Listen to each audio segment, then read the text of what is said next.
ठाणे आणि पालघरमधून विधान परिषदेवर बिनविरोध निवडून आलेले शिवसेनेचे उमेदवार रवींद्र फाटक यांना जिल्हाधिकारी कार्यालयात आज प्रमाणपत्र देण्यात आलं।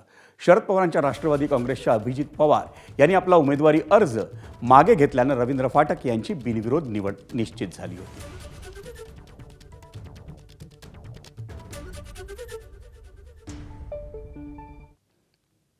आणि ठाणे तसंच पालघरमधून विधान परिषदेवर निवडून आलेले शिवसेना आमदार रवींद्र फाटक यांनी ठाण्यातल्या आनंदाश्रमात जाऊन दिवंगत शिवसेना नेते आनंद दिघे यांच्या स्मृतींना अभिवादन केलं। यावेळी उपमुख्यमंत्री आणि शिवसेनेचे मुख्य नेता एकनाथ शिंदे हेही उपस्थित होते। शिंदे समर्थक शिवसैनिकांनी यावेळी रवींद्र फाटकांचा विजय हा मोठ्या जल्लोषात साजरा केला।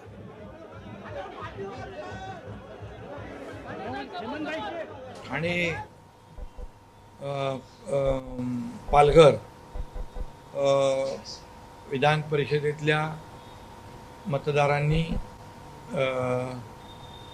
ही निवडणूक म्हणजे बिनविरोध केली।